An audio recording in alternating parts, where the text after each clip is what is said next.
We're now going to be looking at the ways in which these ancient teachings that are thousands of years old, emerging out of the Indian tradition, the Hindu tradition, have come into the rest of the world. As I said before, these practices are standard in India. They're not considered alternative, but when they come into a setting like Canada, they often get grouped in with alternative medicine. So that's a whole political can of worms, but I do want to look at some examples of how this is brought into daily life and attitudes to health and how it's influenced attitudes to health. An important part of this is the larger diaspora out of South Asia, so communities living outside of places like India, Pakistan, Sri Lanka, and bringing their healing practices with them. So I'm going to be looking at some examples of this. Most prominent figures in this movement of ideas out of Hinduism into the Western world is Deepak Chopra.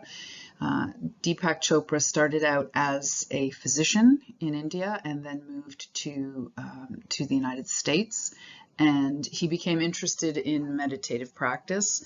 And then he began mixing together sort of what we could call East and West. So and secular ideas out of biomedicine with Ayurveda and meditation and so on. And so his teachings often are referred to as New Age, and I will be looking at that later on in this course. But he's very much situated within Hindu practices, and so I'm gonna talk about him in this section.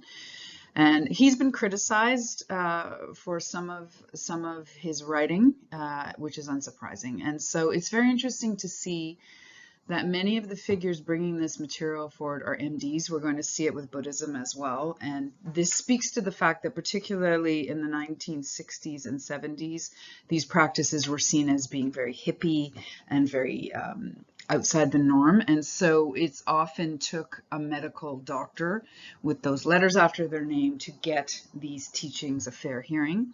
The other interesting thing about Deepak Chopra's work is that we find with it what's been called the pizza effect in sociology. So this material then gets sent back to India, and so many middle-class Indians also read Deepak Chopra's work. So the diaspora is also influencing the original place where these ideas originated. I'm going to look now in some detail at the ideas and practices from the book The Path of Practice, A Woman's Book of Ayurvedic Healing by Maya Tiwari. And the whole first part of this book is her biography, talking about being born in Guyana to an Indian family, being sent out of Guyana during the Civil War and emigrating to the United States. And so becoming what she says is kind of typical American, secular American at that time. Now, according to her, this contributes to her health problems that come. And according to her, she was diagnosed with cancer at a very early age, in her early 20s. And the whole book is about how she goes into remission. So we have here the archetype of the wounded healer that goes all the way back to shamanic practice. So this concept that when somebody has been through illness themselves, they can speak authoritatively to healing. And also the idea that if the person has gone through it, they give hope to other people that they also can move through their illness. Now, some of the ideas contained here are extremely controversial, and we're going to see it again with Louise Hay, but she's been accused of blaming the victim, and this is a larger discussion that we can have when we look at New Age approaches, but I just want to look at it in some detail. So she writes, on the path of practice, we accept the belief that disease happens from within, and so must any cure. We decide that any lack of peace or disease or illness becomes an occasion to go deeper into ourselves, to examine where we must change in order to heal our bodies, feelings, or lives. We accept that our ailment is an assignment, and that to complete our assignment, we must do research into it and ourselves. So you can see immediately this is the opposite of that attitude that illness is just random, which is often how secular biomedicine would see it. I mean, it might admit that diet has a part in it, but largely it's seen as random. So from this point of view, and this is very much kind of coming out of that wounded healer archetype of her having cured herself, according to her. And so that this is how she went about healing herself. And so it's a very different approach to see illness. And this is common in many religious traditions, that illness can actually be a time for reflection and looking at one's life and the deeper meaning of one's life. And also, according to Tewari, taking it on as an assignment and a call to change. The most radical critiques that Tewari makes is about the sort of larger North American lifestyle.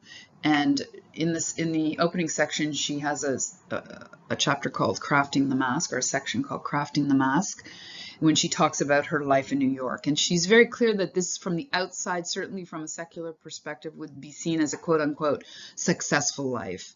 So she says, my glossy lipstick, fashionable clothes, and platform shoes distracted me from the health problems that were developing in my body. My spirit was becoming more and more exhausted, yet I responded by keeping frantically busy. Long workdays often lasted into the early morning hours, followed by partying with other successful, similarly veiled and deluded revelers. So this is quite the critique. So this idea of a life that's about frantic busyness, and I think this is recognizable to many of us. We definitely live in a culture where busyness is rewarded, and so this idea that ignoring one's body, ignoring the signals from one's body, and staying busy and just focusing on work and pleasure. And so she's basically saying the illness becomes a wake-up call for her to look into the deeper aspects of her life. And that this idea, and this is very much, a lot of you have talked about it in terms of Instagram, we're more and more about the glossy appearances rather than what's actually going on. So she's critiquing this. On a variety of practices that can easily be brought into day-to-day life. I'm just going to look at some of them. So one of them is creating sacred space, and this is something that I haven't seen in many other books on healing, and so I want to include it here. So as I said in the beginning of this part of the course, typically Hindus have a sacred space within their home, an altar space, and so do many other religious traditions. So I have noticed in the years since the publication of this book, there's increasingly articles in magazines and online about this idea, and these kind of more eclectic altars, they're not necessarily one religion or the other, they're often a mixture. So if we look at this illustration here, she's got a number of different elements, and so there have been articles in, for instance, the Yoga Journal about creating an altar space that reflects you, having family pictures and so on. And so Mai Tewari talks about how after she gets her cancer diagnosis and goes through treatment, she starts completely changing her life, including her home. And so there's a whole section about where she's throwing out papers, she's throwing out clutter, and so on. And so we all know the craze around Marie Kondo, but this book was ahead of its time on this one. Page 59. A serene environment cultivates a serene mind and helps to heal us. Because we are created from the primordial space, recreating that space around ourselves in our home and at work is necessary to release the vastness of spirit, the freedom of the soul. The Rig Veda says the primordial vastness is the sky. The primordial vastness is the space. The primordial vastness is all that was born and shall be. So you can see that she's bringing in the Rig Veda, as you know, is the most ancient text of Hinduism. So she's bringing it into daily lived life of people. And she's also pulling from, there's a whole group of scriptures called the Vastu Shastras on space and how to organize space that's conducive to a spiritual life. So the idea that within our homes we can do this. Talk about a section of the book where her ideas, I haven't seen them presented like this anywhere else. And so she talks about the idea of recovering ancestral memory. And in her biographical section, she argues that a large part of her healing journey was the return to her culture, which she had rejected after leaving Guyana. And so when she became ill, she returned to her Hindu practices that she grew up with. And so she's now offering them to everybody. And so the practices related to ancestors in Hinduism are called Pitri Paksh. And so you do, usually it's annual, you do rituals for your ancestors. And so, so she offers a kind of modernized version of this.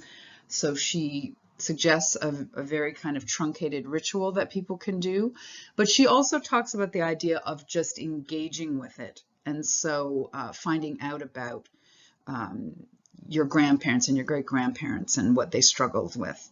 And so I find this very compelling because as North Americans, many people are quite cut off from their ancestral background. And according to Tewari, this can result in not knowing what some of the ancestral challenges are within your lineage. Right. As part of the law of karma, we all carry memories of pain and conflict passed down from our immediate family. The open and honest acknowledgement of our people's spiritual, emotional, and physical trials allows for healing and resolution. So this is a religious way of looking at family patterns. And so she's offering religious solutions to this. Although, as I said, genealogy, I would argue genealogy in the way that so many people are interested in genealogy these days is probably part of this sort of yearning for connection to the past. And so she's building here on the idea that according to Hinduism, you're born into a particular family for a reason as a result of karma. And each family has strengths and weaknesses in it. And so the only way to really move through it is to engage with it directly. So according to her, we can do this in a variety of ways, including ritual practice, but also, as I said, actually asking questions in our family about our grandparents and great-grandparents, for instance. Tewari has chapters on pranayama and meditation. And so if you remember from the 8 limbs of yoga, these are 2 of the limbs. And so she gives very basic breath practices within the book. And she writes, the sages developed a science of breath called pranayama, which literally means manifestation of ultimate cosmic energy. Pranayama encompasses a variety of practices, all of them designed to reestablish the flow of breath in harmony with the rhythms of the universe. So throughout this chapter, she's quoting from various scriptures within the Hindu tradition, particularly the Upanishads. And then in the chapter, she gives a breath practice, a very simple breath practice. About Tewari's work is the way that she's pulling from the Sanskrit religious tradition and then bringing it into the present. And so she gives, for instance, examples of work that she's done with people and how she's worked with various issues, health issues with them. So in this section on pranayama, she includes the fivefold system of prana, but then she talks about how she works with it with people. So she writes, prana is the breath of the soul, a bridge between the body and mind, and so conscious breathing practices can nourish our spirit and heal. And so as with many people who teach yoga, it's also the idea, even if we just look on the physiological level, that many people, when I'm in class, I'll have people, so I'll invite you to do this. Pay attention to where your breath is. So it's very typical if somebody's under stress to be breathing shallowly at the top of their chest. So pranayama teaches to breathe from the diaphragm. So even just as you're sitting, see if you can bring your breath right down into your diaphragm. And that deep breathing, we know, immediately calms the nervous system. So there's many more complicated pranayama practices, but even just, she has a section on just lying on your back, deep breathing is a healing practice. Another section of the book looks at cooking and healing practices through food. And again, I find this such an unusual approach. So she's talking about the spirituality, not just of food and the importance of food, but also the actual practice of cooking. And we know in contemporary society this is often lost. So many of us eat takeout foods and so on. And so she's really talking about reclaiming the kitchen and the idea of the kitchen as a site of sacred practice and cooking as a kind of sacred practice. And so in this section, she has a lot of examples of working with people who are struggling with eating disorders and bringing them back into a healthy relationship with food. Food sadhana, so sadhana is ritual practice. Food sadhana practices are sacred rites that will help develop your awareness of food and your ability to rediscover all of nature's wholesome rhythms. And so she goes on, whatever your present health condition, constitution, or karma, you can improve it through the reverent practices of sadhana. The food sadhanas will be the most important in this effort. And so she states, the practices and dietary recommendations in this chapter are derived from the healing food regimen I developed during and after my cancer journey. And so this whole chapter, she has a section on grinding spices with mortar and pestle, how to set up the kitchen, the idea of using only ideally whole and organic food if possible. And so it's very, very practical. And then she also has recipes.